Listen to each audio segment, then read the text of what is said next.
The reality is we went out to your stores, we talked to the staff, we talked to a variety of different sizes of companies, different carriers, different regions, and asked them, what are your pain points? What happens in your stores? And it was great because we actually got to get really in touch with them because we didn't need their names, we didn't need who they were with, we just needed their stories to ask them what happens in a store every day. So we talked to them, we talked to store managers, we looked at who's being innovative, what ways are your employees trying to make their lives easier. Maybe it didn't always happen to be for the best, but sometimes we did find really great ways that they tried to make things easier in their life and were innovative, and it's really effective, but sometimes no one else in the company knew because lines of communication weren't open. We wanted to make sure we paid special attention to what pain points they were, and we found that there was a variety of realities that were across all companies, from infrastructure to innovation, motivation, and training. So I'm sure that some of you from smaller companies have maybe had the chance to get out to your stores and you get to be a frontline staff member every once in a while. But maybe in a larger company, you just don't have that option. So we really wanted to help you and share with you today what the realities are. And this is something that I was really happy to hear in Magic's keynote presentation yesterday morning when he asked us directly, are you making your employees better? This is the reason we went out into these stores. This is the reason we did the shadowing and talked to all the managers. Your employees are your company to a large extent. So are you making them better? I've heard from you all sorts of situations that we've got with staffing across Canada and the US. Some of you have some staff that show a lot of potential, but who perhaps haven't fully bought into the organization or aren't living up to that potential. Some of you might struggle to get the proper staff in the first place, let alone those who are capable and motivated. And then there are some that really do shine through. There's a good mix of potential and actual leaders and those who might just be struggling. So no matter your situation, we witnessed a lot of exactly what's happening in stores. So we've got some distinct tactics that we can provide to you guys and share with you and that you can take back and try to make things happen. So we're going to start off with infrastructure, those everyday pieces of equipment that are meant to just sit in the background and make things happen. You shouldn't necessarily even notice them. They're there to make life easy, but if they're not maintained or regulated, sometimes they can actually just become time sinks for both your employees and your customers. So how it should be, the ideal store. Everything works all the time, my printer never crashes, my internet speed is perfect, all my policies are up to date, so I can always have new and up-to-date hardware. If it's broken, it gets sent off right away, gets fixed, and issues are always effectively communicated to the top level, so we don't have issues such as Nick's story. The reality is, when it comes to infrastructure, if it's not maintained, store staff, by their training, by their background, by their experience, they don't necessarily have the tools or the background to be able to fix these kinds of things. So more often than not, this is exactly what we hear when there are infrastructural challenges. It's just the way it is. You accept it and you move on. That's why it's really important that there are very open lines of communication for reporting issues, and that people know those lines of communication are there. So something as simple as internet speed, you'd think we can take for granted at this point. It really matters in wireless retail. But it's something that also really affects service in every store. And when we visited some stores, we did find distinct examples of, for instance, one store that just didn't have good wireless internet, and that's what they ran most things off of. So our queue was failing. The carrier portal wasn't functioning properly, or sometimes you couldn't access it. Same things with when you're trying to get credit checks before a sale. Customers are in a hurry, and your employees just want to make things really smooth for them, give them a good experience. But when they're unable to ring up that customer or even help pay a bill, both the customer and the employee are left feeling frustrated. Similarly, This is something we distinctly heard from one employee at a store location that had a rather old printer, and it took time to heat up. And once again, even with a patient shopper, it might be okay, but they're still sitting there waiting when they should just be going through at this point. Everything's done, but they're just sitting there waiting for a printer to heat up and their documents to print. So I can really feel the anxiety that it causes. If your printer looks like this, it's probably time to upgrade. So whether it's a printer, though, a computer, tablet, or any other piece of technological equipment, the key here is that you need to monitor its effectiveness. Is it really part of the workflow, or is it creating a time sink there? The next piece that we're going to deal with here is actually inventory. And this is a conversation I heard between a really capable, very handy and friendly store sales rep and a shopper who is rather shy. She wasn't ready to engage in that sales process yet. She just wanted to window shop, and that's good. You'll get shoppers like that. So when we started out, the sales rep just greeted this shopper, "Can I help you?" And of course, no, I'm just looking at this point. So that's good. He gave her distance, let her look around. But after a few minutes, it became apparent that she just wasn't finding what she wanted. She looked a little concerned. She was searching around, and the sales rep noticed that she was looking around near the iPhone 5 cases. So he asked her, "Oh, is that what you're looking for?" "No, I was actually looking for the 4S. And that's when the light bulb went off for our sales rep. Those cases are in the back room. So this was at a kiosk location, and they just don't have enough space for all of their cases up front. It makes sense. Also, and this doesn't only affect kiosk locations, for a lot of you here in the US, you might have a great majority of your inventory in gun safes in the back room. So although it's not necessarily technological, infrastructure is definitely a key piece of, I'll flip that around. Inventory is a key piece of infrastructure. So that's where things like XQ Shelf can actually come in really handy here. Shoppers can search or browse for their products and know what they want when they know what they want, but you might not have the shelf space to display it. Another offshoot of this is that often shoppers will actually begin to drive their own experience. Those products that a sales rep might not think to highlight or show to a customer, but that they might just be interested in. And this is something that we actually heard from some employees that had a good experience with this. When those related items come up and a shopper says, "Oh, that would actually be great." So they're no longer restricted by the products that are in front of them. So one of the studies we looked at showed that 29% of your employees feel that their senior management doesn't care about their well-being. So if you're hearing something like, "It's just the way it is," employees are feeling disempowered. They're feeling they're not being heard and they're not being valid in your company. So you really need to just make sure that you've got that communication with them and they understand that if they do have an issue, they can reach out to you and you want them to reach out to you and you need them to reach out to you to make sure that that experience is good not only for them, but for the customers as well. So what can you do? You've heard how is the perfect, is everything's going to run, the reality of it, so what can you do? So make sure that you review your technology replacement policy. Do you have a certain amount of days that you need to replace it? Do you have a survey from your employees? Here's what's not working. Don't tell me the printer doesn't work. Tell me why it doesn't work, what's not working about it. Have a stream in your IT support for reporting these efficiencies. An email doesn't always it gets misplaced, so make sure you've got an actual process for it.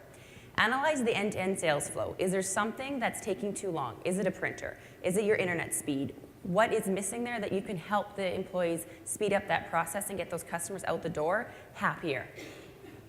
And consider virtual inventory systems like the XQ Shelf so that it's less space and less clutter and it can really help your customers have that better experience, and it's a great training tool as well. Good employees are creative. They're going to look for ways that they can improve their work day to day. Sometimes this can lead to unexpected innovations, but other times it can also, if it's not really monitored, it can lead to something that might be more efficient for them, but not necessarily more effective for you as a business. So it can introduce other problems.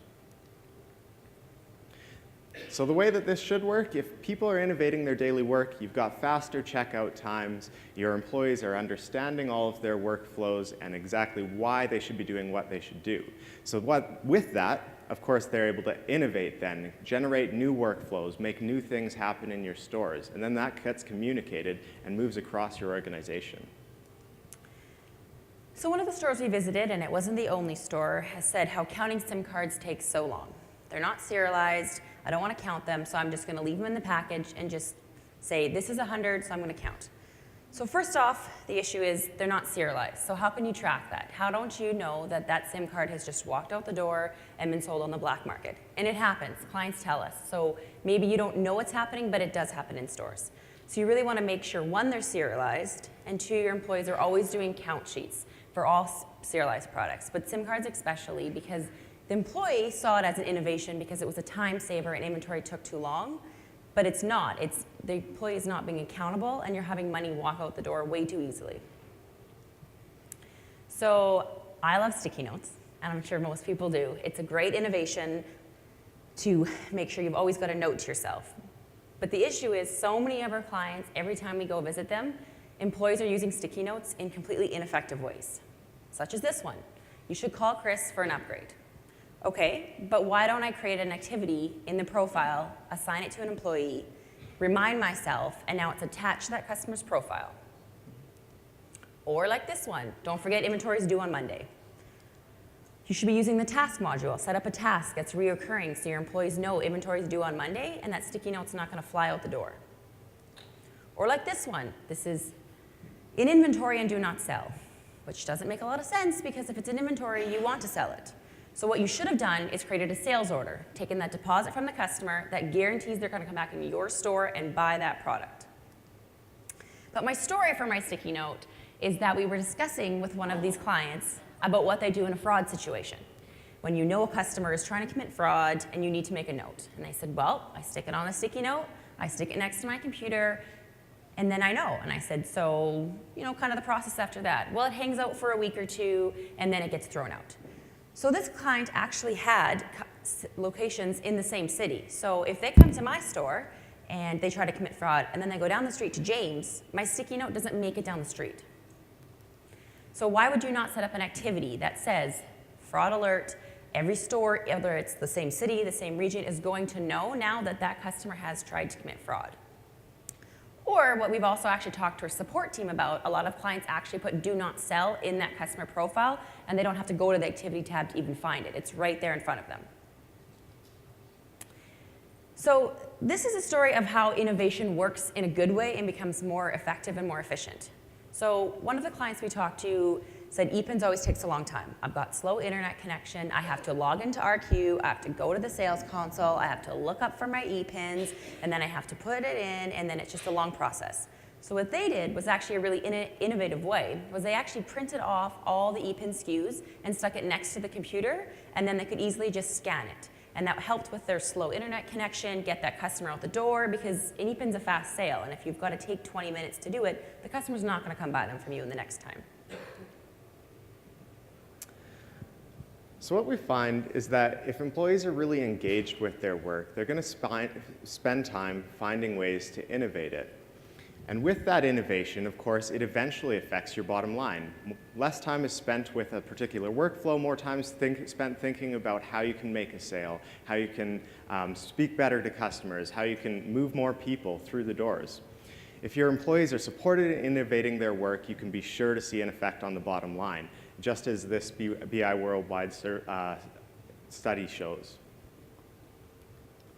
So what you can do to really foster that kind of innovation, we're suggesting a number of tools here on how you can generate and direct that innovative thought. If you're using bulletins, an idea that just spontaneously comes up in one store can be shared across a number of them.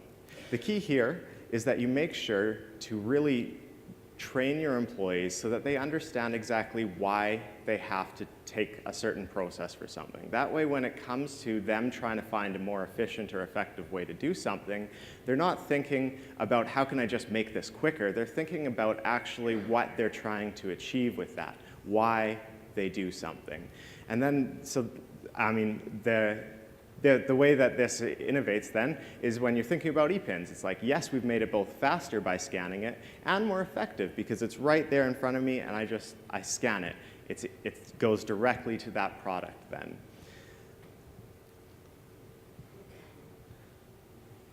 So next, let's talk about motivation.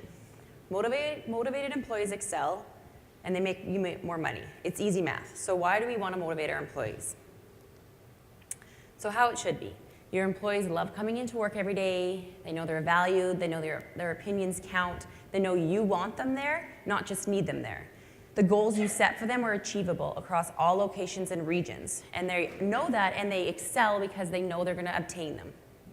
And everyone is always striving to be the best they can be. They're being innovative. They're looking at new ways to help you grow because they want to be there. So this is actually some feedback from a customer of one of the stores that we visited. And this is actually just something that's absolutely wonderful to hear about your business, that they would drive that far just to come for the difference that this single sales rep has made for them. And if you think about this, if they're willing to make that kind of effort, think about how long they'll be your customer. Think about how many people of their friends and family they're talking to that will also be coming to your store for that kind of service. So if you've got customers like that, you can expect long-term patronage. Now, what they did with this was even better. They posted that feedback that the customer sent in right on the wall of their break room so that everyone in there, all of their staff could see it. It's a simple gesture, absolutely easy to do, but it has a large impact. Megan was talking to this employee actually, and she could just absolutely tell how proud he was of the work that he did and the impact that he made. And I should note here that it's really simple to overlook this kind of recognition too. But if you're not taking a conscious effort to actually recognizing your employees in their work, people want to know that their work is valued. It sounds like a really simple concept, but in many industry surveys, both in retail and other industries, employees really often report feeling like their work actually isn't valued or recognized. And when that happens, when their work doesn't feel valuable, they're going to look to other motivations and other incentives, something like money. And as we all know, you can never have enough of that, so it's not really a good motivator. A store like the one behind me here may have a lot of advantages in terms of size, location, perhaps the shopper demographics, and how much people generally spend on their products. Other locations that might not be this slow definitely don't have those advantages. It's the case that they just won't have the same shopper traffic or the shopper spending patterns. So what's the effect, I'd ask you then, of expecting employees at a location like, not quite this one, to hit the same targets for commissions as the first? However, this is something that we actually heard from many employees. For instance, in that someone who worked in a smaller town with a slower location looked to their fellow colleagues in other locations where within the first 2 or 3 weeks, they'd hit their commission. And then in those last days of the month for this employee, they would just be barely struggling to get by, or perhaps wouldn't hit it at all. So if a target is set too high, it's not really a goal anymore for that employee. They can just kind of give up on it. So what we'd suggest here is that you actually think about your commission structure, whether there should be some variances between locations. Or actually, one of the companies that we visited had noticed this issue and what it was doing to their employee motivations. To combat it, what they did was actually raise the base wage and lowered commissions. So what the store staff noticed that was on top of their motivation to be able to know that they can hit those goals or not worry if they weren't, was that they were spending less time thinking about actually just trying to hit a commission target and more time thinking about the shoppers. Their customer service actually improved. And once again, this really helps with employee and shopper loyalty. When we asked a lot of employees why they'd sell one product over another, the math was once again really simple. Which one are the commissions higher on? So it'll always come to that, and that's what they'll push. So what we'd suggest here is that you just look at your commission structure again. and even the categories out for commissions. Or if you've got specific strategies of products that you want to sell, a bulletin saying, we want to sell this product to your employees won't necessarily get it through the door. Think about actually raising the commissions on those products that you really want to push. And you'll see that just without having to tell anyone, it'll happen. Now, something that I didn't expect to hear a lot of from the frontline staff was how excited actually some people were about career advancement. But what we ended up hearing from a number of people was actually quite the opposite. One of the employees we interviewed became really passionate when he was talking about some of the higher ups in their company, the upper management, that they had actually, many of them at least, come right from the sales floor or from store management. And what this seemed to have an effect on him, and these are his actual words here, that he thought this was really cool about their company. And that's a good thing to hear. That's someone who believes in your brand and your message at that point. And you can be sure that they'll be telling others about that. So by having those higher ups that had come from within, he found that they understood his problems, they were open to it, and they had good solutions for those things. The other thing there about it was that he had this as a goal. That was something that he could work forward to. He wasn't just filling space or just working to make $1. He was working to get somewhere. And that comes through in the effort that he makes when he's working in store. When we interviewed a lot of sales staff to find out what characteristics they thought really stood out in good salespeople, there were a whole bunch of responses, but one that came up again and again and again was that they're knowledgeable, that especially when it comes to product knowledge and support. And once again, this kind of surprised me. As I mentioned earlier, I thought there would be a lot of people that would just be thinking more about the sales or something like that, trying to make $1. They might be just going to school or something similar to that. But what we actually found was that there were many employees that were really proud when they made an impact with a shopper.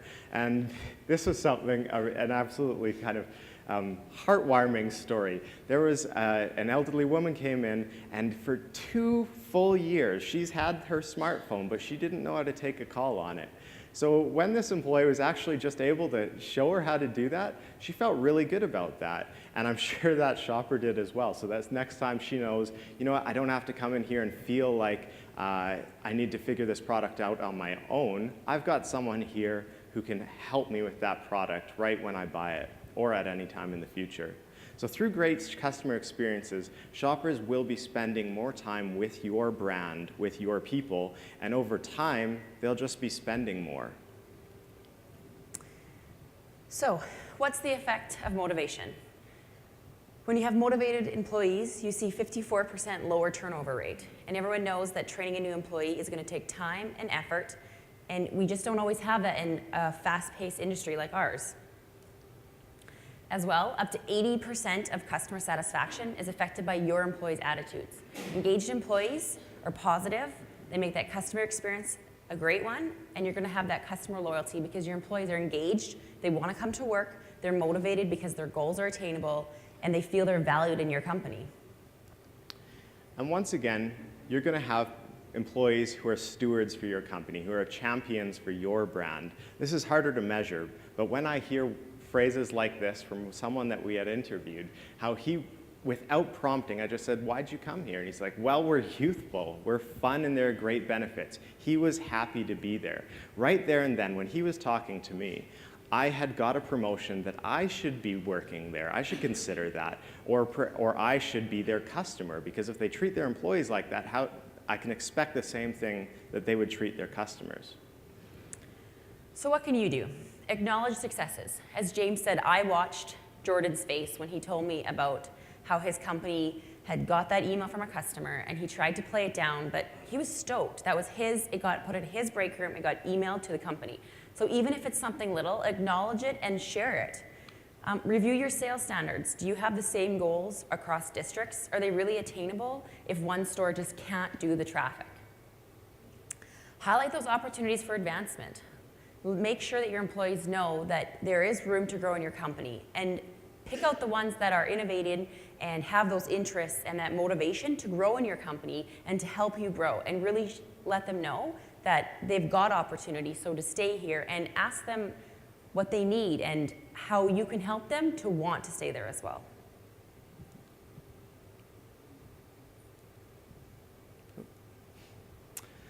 So everyone knows that our wireless industry changes fast. That's a classic tenet. There's always a new phone or accessory coming out, or our carriers are perhaps changing comp plans, having you change your internal employee comp plans. The key here is that we need to train our employees to be able to adapt. That's the important thing here, and have the knowledge that they need on hand to excel. So when this works right, we've got employees that are getting onboarded really quickly and effectively, and that they feel confident once they hit the sales floor, that they're ready to get out there and make things happen. And of course, it happens inevitably because we're in a complicated industry, that when problems come up, they feel that they know where they can go to solve them, or that they can problem solve around it themselves. So they don't get overwhelmed when they hit the sales floor.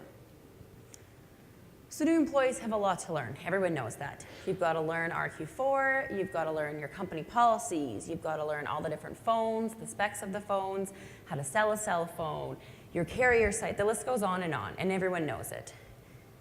The biggest thing is new employees really need help in order to have a better training process. And lots of the stores we visited didn't have that. They had a 2-day how to sell a cell phone, now you're on the floor, ask James, he can help you out. Your stores are busy. If James is busy, I'm stuck not knowing what to do, and I'm completely unmotivated then, and I just feel that it's too overwhelming, and I'm just not going to be able to stay with your company. So pretty much every store we talked to did say that shadow coaching was their main focus of training, and they liked it, but the issue was it's too busy, and I can't get the answers I need right away. And that in turn can cause a lot of issues. We did talk to one company, and they go through invoices, $150 a month for a fairly busy location, but they have to redo all those invoices. So using the invoice editor or refunding that invoice and reselling, just because employees weren't trained up enough because they just didn't have enough time, and it's hours spent that he could have then been actually training the employees to do better. So what they did to help combat this was they actually created activities in employees' profiles for coaching opportunities. And then they audit those every once in a while, every month, to see are there constant areas that we need to look back at our training program and make these changes, because it's always the same ideas. So this is the saddest story that I have to tell today. We were at a company and he was given the job. This is a new employee, only been there for a couple of months, and he was given the job of finding out where all the ESNs and RQ went. So can you tell me where they sold? Are they in inventory, etc.? So I asked him, well, how did you do that? Knowing full well that there's an easy report that you run and you find them. So when he told me what he did, my jaw dropped on the floor. He opened up every invoice for the last 3 months, one by one by one, to find out where the ESNs went and put it in an Excel spreadsheet. So then I think, what happens when a customer interrupts you in the middle of doing it and you've now got your Excel spreadsheet and all your invoices everywhere? That's a huge mess, and now you've got to start over. And I said, well, did you know there's actually a product tracking report? And he said, oh yeah, I got that now, because I stumbled upon it one day because my manager didn't know and my manager's manager didn't know, and no one knew that it was there because we didn't have any formal training. And the issue with turnover is when you have such a fast turnover and you have so much to learn, you can get these huge knowledge gaps, and now no one knows what's going on, and you've just spent days trying to find the ESNs. So I know James touched upon before about how so many companies we did talk to really enjoy when their managers or their district managers have come from the sales floor. And the biggest one that we heard was how that communication was open. They didn't have a problem calling up the store manager down the block or calling their district manager and saying, I don't know where to find this, can you help me? Or I've got a customer here, I'm in trouble, can you help me? And some stores just said, oh, we don't do that. I would never call up someone else to ask a question. But the ones that did felt that they were trained faster and they were valued and they were gonna be okay because someone else down the block was gonna help them. So everyone knows there's lots to learn. Every employee, we did actually talk to employees who were on their first day of work, and we asked them, how is it? How's the training? How's it going? And they said, I just didn't know there was this much to learn. There's too much to learn. As I've already listed them all off. And what's great about this company is they actually did use XQ Browse for iPad. And he said, this is great because when I have downtime, I can walk over there, I can read up on the specs. I can look at what are my rate plans that are offered, what terms go with them, what phones do we have in stock, what accessories. He said it was at my fingertips. I didn't have to read a book. I didn't have to look through it. It's good for downtime, as I said, and customers like it as well. It's got double good there. So the last story I'm going to tell is I talked to an employee and I said, give me some sales techniques. How do you sell to a customer? What's the best way that you find that you can reach your targets and excel? And he said, the best thing that I found is, and I've seen my accessory sales go up, was I was able to actually put the accessory on the phone. And originally he was worried that he was going to get in trouble for taking it out of the box and showing the customer. But he said, my accessory sales have excelled because I actually can show the customer and have that interaction and say, okay, this is what it's going to look like. This is how it's going to feel. And his company thought it was a great idea, and they've actually implemented it now and said, if the customer wants to see it, show them it. So you really want to encourage creativity. One company we talked to let their employees create their own bundles. And don't worry, not everyone's going to run out and do that. But they did let them, and they saw that the employees know what the customers are looking for. What is the regular stuff that's going to go with a Samsung or an iPhone? What's the hottest case? They know that. They're in your stores every day. They're talking to the customers. So maybe that's not something you want to look at, creating the bundles. But do things like show them gross profit on invoices. What's going to be my high gross profit? What's my low one? Helping them to understand if I sell a phone, I'm going to make the money back selling these accessories. They just need the knowledge to understand. Let them see the cost and inventory again. They're going to understand what's costing. So giving this discount, even your managers, knowing that they should give this discount and this discount, maybe it's not the best thing because the costs are here, you only can go here. So just giving them, again, that knowledge. And open those lines of communication. If one store has a great idea, use those tools to get it across all your company. Share those sales techniques. Don't have one store. If one's excelling, ask them why, and maybe you'll find out amazing information from them. So with effective early and ongoing training, you're going to find that just over time, your employees are making fewer mistakes, better customer service, less time training because they're actually partaking in ongoing education at this point.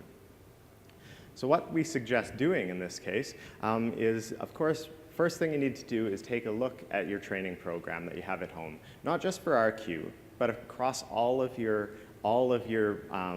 aspects of your business. Do you need to add an HR manual to it? Is there perhaps a 2-day course on the carrier site that you could provide early or ongoing as well? Perhaps a quarterly training for managers. Really build that leadership within your company. And of course, use the RQ tools that are available for you. So one here that I've highlighted is using the intranet test to train your employees or to make those ongoing knowledge checks. So this is in the RQ intranet, and it's a wonderful way that you can really objectively monitor what people know, their knowledge base. And you can, of course, you can set things so that if they only receive such and such a score, you can set this level. You can make them take it again to just train on it, look at that. You can think about coaching things if you're noticing big gaps within the knowledge base across a number of employees. Similarly, use bulletins again, and this is for something different. Below here, we've got the Congrats on Store 101. Once again, that's that thing of motivation coming up. But above that, we've got a tip on collecting email addresses. This is just an idea that comes up. You share it with people, they read it, and you can see here how Nick actually explains a little bit of the context of why you would, where this tip is coming from, so that people really understand how and when they should implement it. Now, you can also use quick messages for FYIs instead of bulletins, and this is sort of the next level where one just that friendly reminder. This is one that'll actually put something in your employee's inbox, so maybe for those more important messages, like in this case where there are new rate plans coming out. Also, think about IQ Metrics Campus, and this is available to all of you today. It allows a variety of tools and all in one place. So you've got things like the help files, training videos, and marketing material. The help files and training videos get updated regularly, and that automatically updates in here as well. On top of that, we can organize and present the material to our users in the order that we want them to see it. And of course, we can run reports on completion, the usage rates that people have, and that you can run your own reporting on this. Back to what you can do for training beyond those RQ tools in our IQmetrics campus, think about daily huddles. You can also, even above just communicating those important messages, you can also build that team dynamic and foster some motivation from that positive peer pressure. Think about your internal communication. Emails might not always work, so think about an internal training site for your info, or set out a weekly letter from your head office. We've seen both, and employees liked both. And finally, think about everything as a coaching opportunity. Whenever a situation comes up, if this is something that's regularly partaken in, employees are eventually start to think very critically and carefully about the actions that they take and start to coach themselves. Or perhaps you could even think about peer coaching, formalize that relationship that really spontaneously comes up when we're talking about shadowing. So this is how we came to all of these conclusions. We spent time in the stores. We talked to the store managers. We talked to the sales reps. We were tracking down those who came up with really great ideas, and we paid special attention to what we heard day to day. We shared specific stories here today about specific issues and specific successes, but what's really key here is the method of tracking them down in the first place. So what was the reality of your employees' experience? We found 4 areas that we addressed, but there's multiple ones. So we challenge you to get out in your stores, whether you have 1 or you have 50. Whether you are in Canada, you're in US, you have kiosks, you have large stores, get out there and talk to your employees. Ask them, what are your pain points? What are you doing to be innovative? How can I help you cut down time? Are you being motivated? Talk to your store managers. Just get out there and really understand what your employees are doing. Maybe do a secret job shopper and go and be an employee for one day and see what it's like. Because some of you may have come up there and you remember it, but things change. And some of you maybe weren't lucky enough to be your sales staff. So test it out.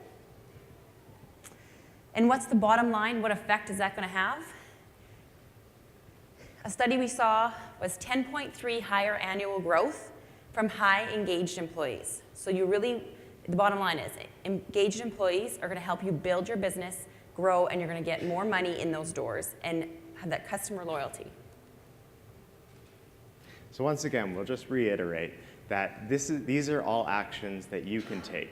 Maybe not constantly, but at least periodically to really get your hands dirty and figuring out what's happening in your store. Sometimes it can be really hard to find those issues that get swept under the rug or are underreported, or that people maybe just don't feel comfortable sharing because they feel like it's a failure of their own.